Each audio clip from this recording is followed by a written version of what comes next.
Ok, bonsoir les frères. Bonsoir frère, présentez-vous votre confession religieuse et puis... Ok, moi je suis Richard Dedou. Pardon? Richard Dedou. Richard Dedou. Dedou. Voilà.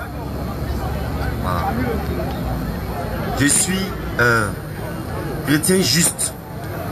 Chrétien juste. Effectivement. Dans la Bible? Effectivement. C'est biblique? C'est biblique. Chrétien juste. Effectivement. C'est lequel? Voilà, parce que lorsqu'on prend dans la Bible, on va voir en aucun cas le mot chrétien est énuméré dans la Bible, n'est-ce pas? Tout ce que Dieu appelait ses enfants dans la Bible étaient les justes ou les saints. On peut vérifier très bien dans Matthieu 13, 43. Oui. N'est-ce pas? Et puis il y a tant d'autres versets encore qui en parlent. Il n'y a pas de problème. Ta question, frère. Le mot chrétien, ouais, ok. Donc, bon, j'avais 3 questions, mais comme la nuit arrive, oui, je vais raccourcir. Exact. Voilà, j'ai bien apprécié le débat que vous avez fait tout à l'heure. C'est vrai qu'il y a beaucoup de choses à dire là-dessus. Oui. Mais comme l'heure n'est pas arrivée, peut-être qu'on va remettre ça prochainement. Exact. Ok. Donc, c'est un peu pour intervenir sur le thème Jésus est-il Dieu, n'est-ce pas? Voilà, moi je respecte très bien la religion musulmane. Je respecte très bien les musulmans, je respecte tout le monde. Mais au fait, lorsque en l'islam on ne reconnaît pas Mohamed comme étant le prophète, c'est un problème, n'est-ce pas? C'est même aussi dans le christianisme, celui qui ne reconnaît pas aussi Jésus comme étant Dieu, c'est un problème. Dans la Bible?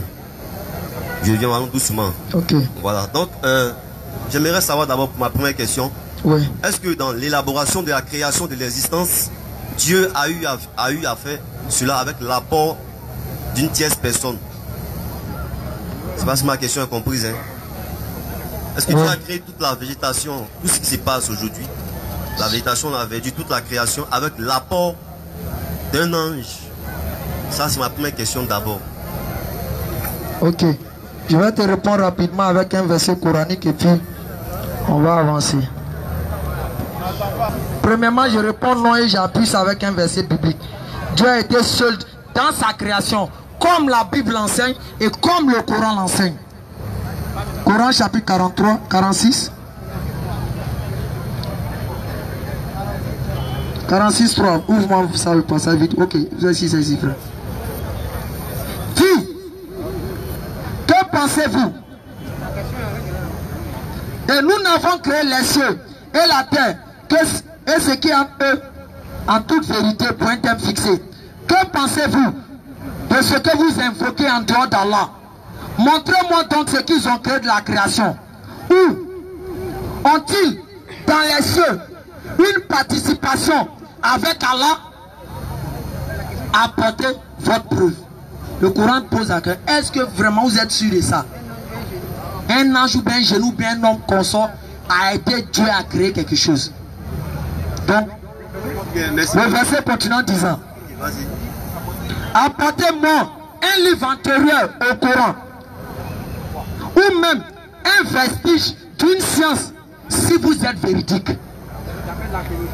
Si tu appelles l'archéologie, tu appelles la Bible, pour savoir est-ce que Dieu là, quelqu'un l'a aidé. C'est quand il voulait créer l'homme, les cieux, la terre, il était en train de dire, hey, mon frère, je veux créer ça là. C'est comment on fait comment? Si possible, verset.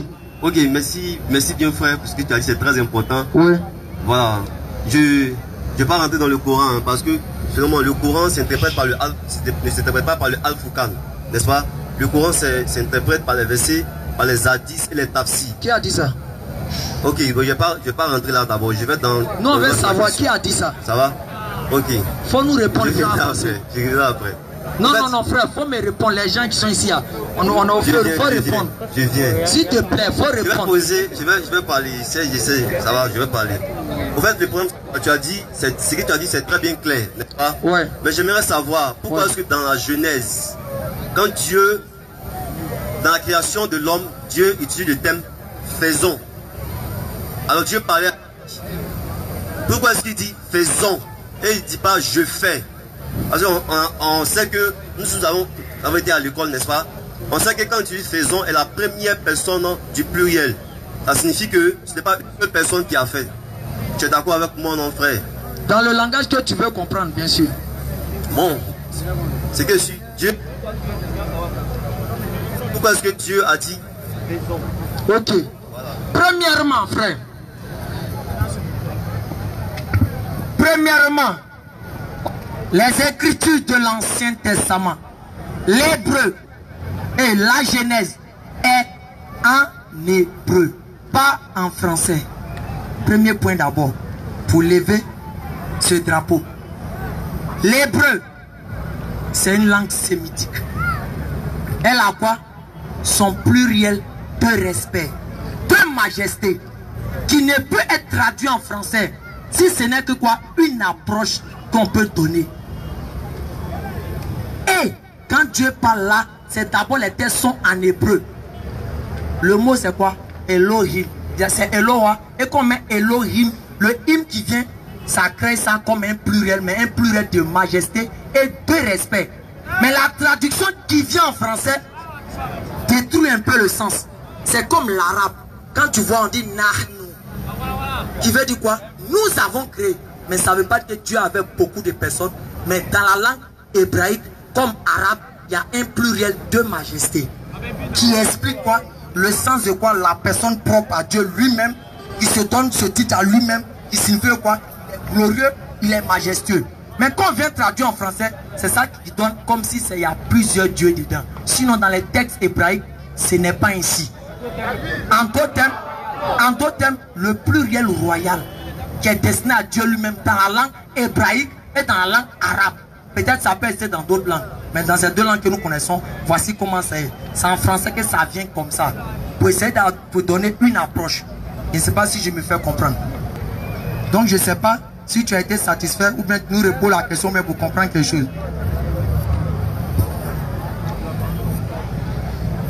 Non, je n'ai pas été satisfait au fait.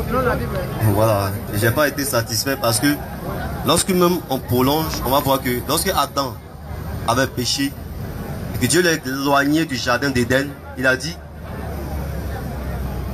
empêchons-le d'avoir recours à l'arbre de la connaissance de vie pour ne pas qu'il vive éternellement.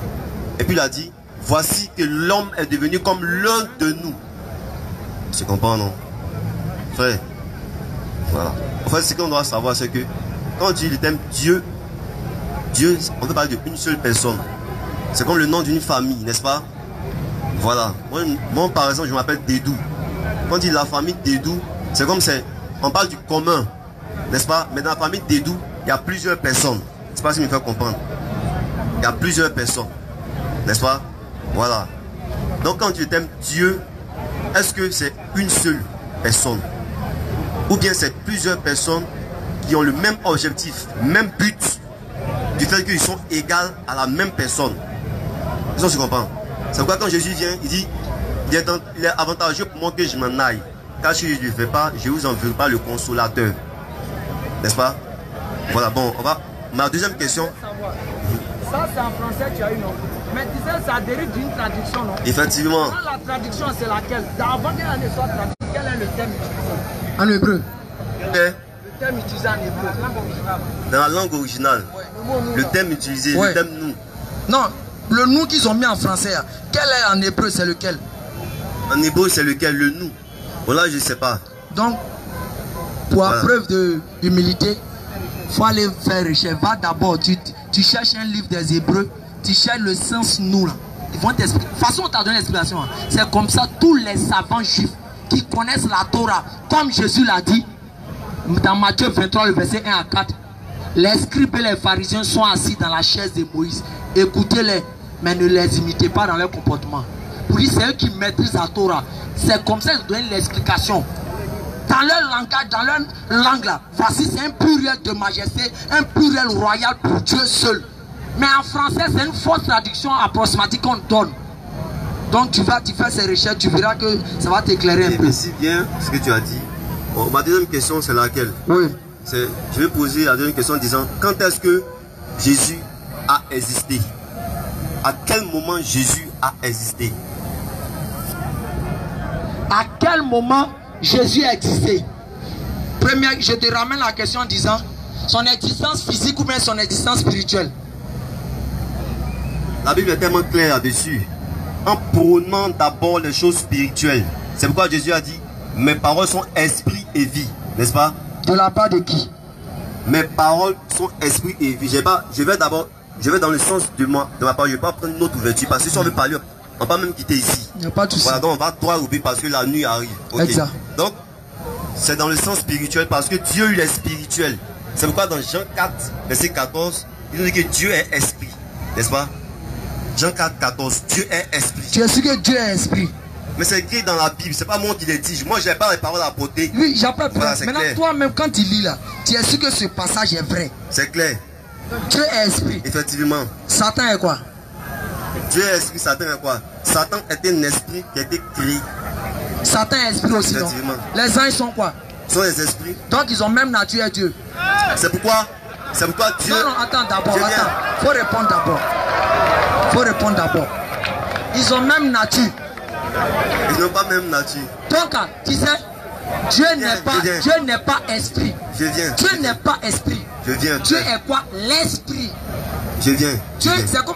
Attends, laisse, tu vas comprendre un peu ce qu'il dit. Quand on dit quoi? Dieu est esprit. Ça n'a pas son sens réel. Dieu est l'esprit. Parce qu'il a dit quoi? Va dire aux enfants d'Israël, je suis celui qui est. Il est la chose même. Il n'est pas désigné. Non, en fait, il m'a bien compris. Hein. Dieu est esprit. Ça veut dire quoi? Est différent de Dieu est un esprit.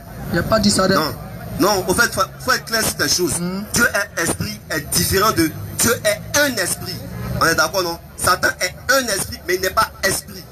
Je ne sais pas si me fait comprendre. Je ne sais pas si me fait comprendre. Parce que lui qui est esprit est supérieur au créateur de toutes choses. C'est ce qu'on appelle l'absolu. Ça va? Ouais. Ok, donc j'ai bien clarifié mes choses. Ok, donc, à quel moment Jésus a existé? Il a posé la question physique ou spirituelle? J'ai répondu, j'ai dit spirituellement. Spirituellement. Effectivement. Premièrement, ça, d'abord, le livre, c'est la Bible qui nous donne l'information. Hein. Non, Proverbe chapitre 8, je crois bien le verset 22. Tu vas voir là-bas, quand on dit il a existé quoi? Dans l'éternité. Tu prends Michel 5, on nous parle aussi là-bas de son existence. Qu'il a existé dans l'éternité. Mais c'est quoi? C'est un langage métaphorique. C'est un langage...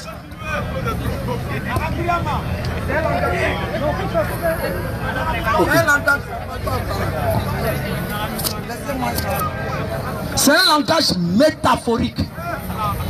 Parce que quoi? Tous les êtres humains, sans exception, ont existé quoi? Dans la présence de Dieu. C'est dans le plan de Dieu. Tous les êtres humains ont existé, mais d'autres ont existé dans le plan de Dieu de façon spirituelle par rapport à d'autres. C'est pour ça qu'il y a un passage de la Bible qui essaie de nous expliquer un peu. Jérémie, combien? Jérémie 1, verset 1 à 4. Dieu dit quoi à Jérémie? Jérémie, avant que tu ne sois dans le ventre de ta mère, je te connaissais. Mais Dieu a connu Jérémie où? On doit se poser la question. Avant que tu ne naisses, tu étais prophète. Mais Jérémie était où et puis il était prophète de qui? L'homme qui n'est pas encore né, qui n'est même pas encore dans le ventre de la maman, Dieu dit qu'il est prophète. Mais c'est quoi? Dans la présence de Dieu. C'est quoi? Dans ce qui est réservé à Dieu lui-même. Dans son plan, tous sont existés. C'est pour ça que quand tu prends le Coran chapitre 33, je crois bien le verset 157, Allah dit quoi? Lorsque nous prîmes l'engagement des fils d'Adam de n'adorer qu'Allah seul. Mais de toi, moi, quand est-ce que toi tu as pris engagement avec Allah, avec Dieu? Est-ce que parmi nous, quelqu'un peut dire qu'il a pris l'engagement avec Dieu? Est-ce que tu étais en train de causer avec Dieu? Mais Dieu dit, nous on a pris l'engagement vis-à-vis de lui de l'adorer. Mais c'est quoi? Dans sa présence, qui est destinée à lui seul, qu'il a dit. Donc on dit Jésus a existé dans l'éternité. C'est pas par rapport à chose qu'il est Dieu ou bien soit ça lui confère quelque chose. Parce que Dieu est. Dieu n'existe pas, Dieu est. Alors qu'on dit Jésus a existé. L'existence n'appartient pas à Dieu, mais Dieu il est. Il donne quoi? La vie à ce qui doit exister. Donc c'est ce qu'on peut te répondre un peu, frère. Tu es rentré dans les thèmes philosophiques. Tu as fait que mes parents d'ici, ils sont même pas... n'ont rien vu dedans un peu. Ok, merci. Voilà. Enfin, on va conclure, comme on est déjà pris par la prière. D'accord. Ok. Je ne sais pas s'il doit arrêter ou bien s'il doit... Bon, donne ta dernière question. Voilà, j'aimerais que vous me clarifiez vraiment sur quelque chose. Ouais, frère. Voilà, parce que lorsqu'on lit la parole de Dieu, ouais, dans Hébreux chapitre 1, verset 8. Prends. Voilà. Ouais. Hébreux chapitre 1, verset 8. Mais il a dit au Fils, ton trône, ô Dieu éternel, le sceptre de ton règne est un sceptre d'équité. J'aimerais savoir pourquoi est-ce que l'expression ô Dieu à l'égard de Jésus est utilisée. C'est pas ce qui me fait comprendre. Hein. Okay. Pourquoi est-ce que Dieu, l'Éternel, dit à Jésus, mais il a dit au Fils, ton trône, ô Dieu. Pourquoi est-ce que Dieu dit à Jésus, ô Dieu? Ok. J'aimerais que vous m'expliquiez un peu. Merci mon frère, bonne arrivée. En tout cas, on va essayer, pas faire, on va essayer. Hébreux 1, verset 8. D'abord, cette prophétie-là, c'est écrit dans Somme 45, le verset 1 à 7. C'est une touchée de la part de monsieur M. Sodo Paul. Bref. Pourquoi Dieu a-t-il dit, tu es Dieu, n'est-ce pas? Mais avant d'expliquer ce passage, je vais te donner un passage rapidement. On va essayer d'analyser ensemble. Exode chapitre 7, verset 1. L'Éternel dit à Moïse, voici, je t'ai fait Dieu pour Pharaon. Dieu a dit à Jésus, tu es Dieu. Dieu a dit à Moïse, tu es Dieu. Est-ce que Moïse est véritable Dieu? Le problème, c'est qu'il y a une différence, n'est-ce pas? Pour Jésus, c'est que pour Jésus, il dit, oh Dieu, ton sceptre est éternel. C'est pas ce qui me fait comprendre. Je comprends, je comprends. Voilà. Parce que ce que tu as dit là, c'est bien. Même Jésus même a dit, ne savez-vous pas que vous êtes des dieux? Il a dit ça aux hommes. Tu comprends? Mais le Dieu de l'absolu, avec le Dieu qu'on donne à l'égard des hommes, c'est différent. C'est pas le même attribut. Tu comprends, non? Je comprends parfaitement, mon frère. Parce qu'il dit, ton sceptre, oh Dieu est éternel. Ok, je comprends. D'abord, comme le frère a aussi bien dit, c'est par rapport au temps. Sinon, j'allais rentrer dans l'Ancien Testament même. J'allais rentrer dans l'Ancien Testament. Pourquoi on a trouvé ça dans le Nouveau Testament? Donc, mon frère, non, si on veut rentrer d'après lui-même, c'est lui qui prend Somme 45, le verset 7. Somme 45, le verset 7. C'est Paul qui a pris ça, qui a mis collé ça à Jésus. Somme 45, verset 7. Tu vas lire rapidement. Écoute, frère, le même passage que tu as donné, écoute. Somme 45, verset 7. Ton trône, ô Dieu, subsiste à toujours et à perpétuité. Le sceptre de ton règne est un sceptre de droiture. Tu aimes la justice et tu détestes la méchanceté. C'est pourquoi, ô Dieu, ton Dieu t'a oint d'une huile de joie par privilège sur tes compagnons. Tu as compris un peu? Là, l'Éternel a choisi notre Dieu. Ton Dieu t'a oint. C'est quel Dieu qui a choisi Jésus? Oint veut dire quoi? Consacré, choisi. Tu es d'accord avec moi? Maintenant, c'est quel Dieu qui a oint Jésus là? Bien sûr. C'est quel Dieu qui a oint Jésus? C'est quel Dieu qui a oint Jésus? Nous, on ne sait pas, on veut savoir. Voilà. En fait, le problème, c'est quoi? C'est que, d'abord, dans la Bible n'est pas comprise de façon charnelle. Là, c'est clair. Justement. Un peu, non? Moi, j'aime ce que tu fais. La Bible n'est pas comprise de façon charnelle, elle est comprise de façon spirituelle. C'est parce que c'est par là qu'on parle de mystère caché. Parce que quand on parle de mystère caché, c'est pas réservé à tout le monde de pouvoir comprendre la Bible. Seul celui qui a l'esprit en lui peut comprendre la Bible. Ok. Ok. Donc, en fait, ils disent que Dieu t'a oint, Dieu t'a oint. Dans ce testament, c'est qui? Quels sont ces gens? Je suis d'accord avec toi, frère. Je dis, je vais savoir, selon votre Bible là, lorsque l'Éternel dit, j'étais oint là, qui choisit qui là? C'est Dieu qui choisit ou bien on a choisi Dieu? Le problème, c'est que quand on parle de Dieu, oui. Voilà, c'est ce que j'ai dit là. T'as dit quoi? Dieu le Père, Dieu le Fils, oui. Et Dieu l'Esprit Saint. Brahman, Bishibik, Shibak, c'est pas ça? N'est-ce pas? Les trois ont un rôle. N'est-ce pas? Les trois quoi? Les trois ont un rôle. Ça veut dire quoi? Voilà, c'est pourquoi je dis que tu ne peux pas me comprendre. Je peux te comprendre. On va prendre un autre jour où on va débattre là-dessus clairement. Bon, d'accord, pour terminer, selon toi, Jésus est quoi?